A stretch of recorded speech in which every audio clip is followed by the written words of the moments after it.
go. You can't go sue the courts and the courts, you can't go sue the government and the government, but the notary public has that power.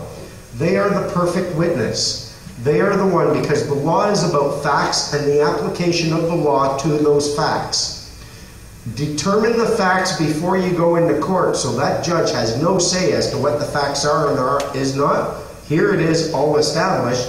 You take all sorts of power away from them, because now all they can do is apply the law to the facts. The purpose of that notary is so that when you go through the process, you make your demand, you have a witness who did it. You have, when you serve your notice of understanding and intent and your claim of right, you have a witness who did it. Since they have the power to generate, if you look at my ID over there, it's a photo affidavit. It's my photo on it, but it's an affidavit of a notary public, establishing that I am a free man on the land. This is the name he knows me by, and I'm a pretty peaceful guy. That notary public has as much power as any judge, anyone who issues any ID.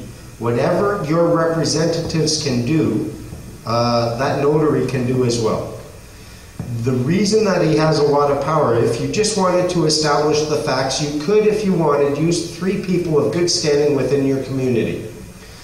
They, however, cannot craft a court order which the sheriff's deputies will respond to and will take as a court order and go seize property.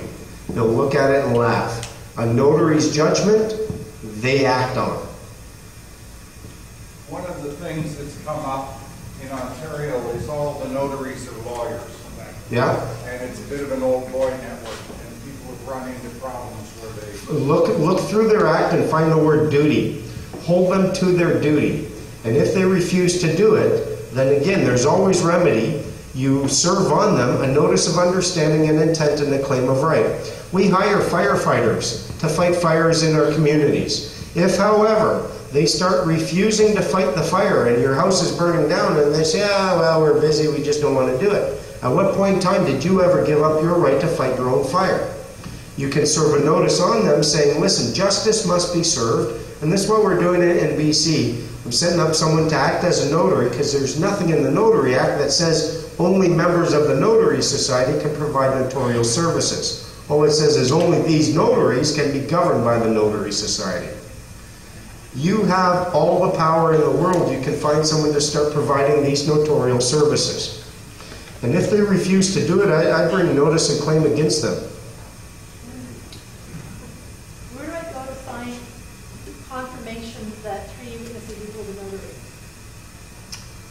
Again, you're seeking confirmation. Why not make a claim to the notary and see if they dispute it? Okay. If they don't dispute it, there's your confirmation. Tell them. Is there a difference between a notary in the United States and a Canadian notary, and can they do equal? For establishing what the facts are, no. But for generating a court order that the sheriffs will act upon if you wanted to go seize someone's vehicle, yes.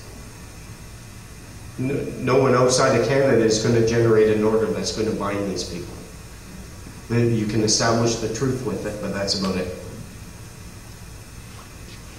If one were to receive a presentment, say roadside speeding ticket, parking, seatbelt, whatever, what can be done in the first 72 hours to end the matter? From what I found, it's all a transaction of a security interest. A transaction of a security interest is very much like a contract in the way that monopoly money is like money in your pocket.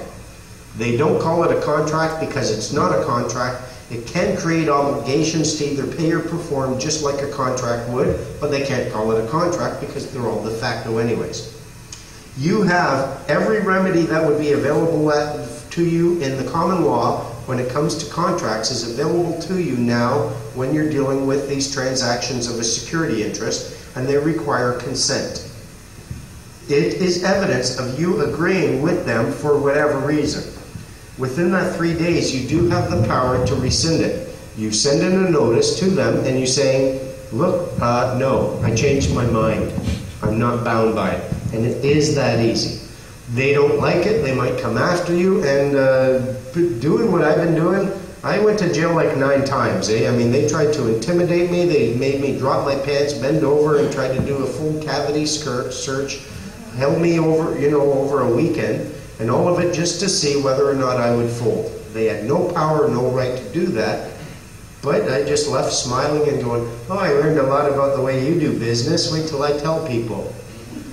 If you keep it, they might test you a couple of times, but again, once they see that you're doing it with the heart, not with the anger, and you're saying, oh, this, if you're just telling them, listen, I love Canada, this is my Canada, I don't like what you're doing, I'm following my heart, and I have these questions.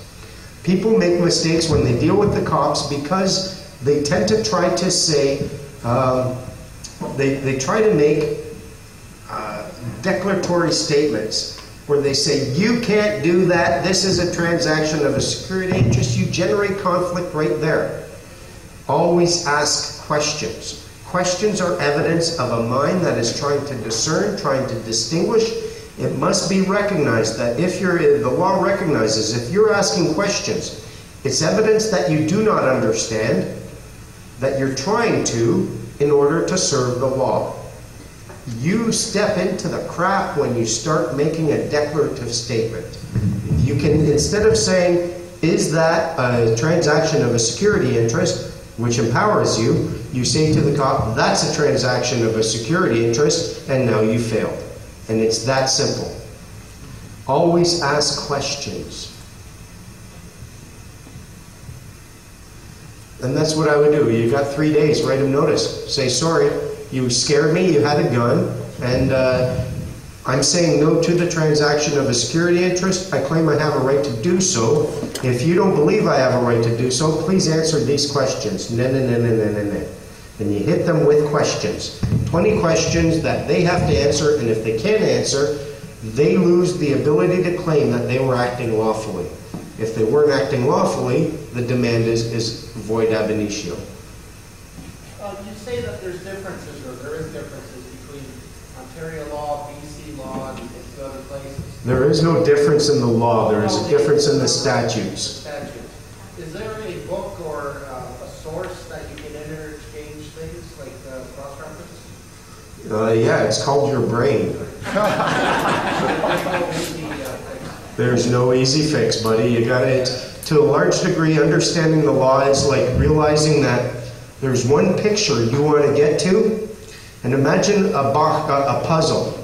Now imagine a box of puzzles,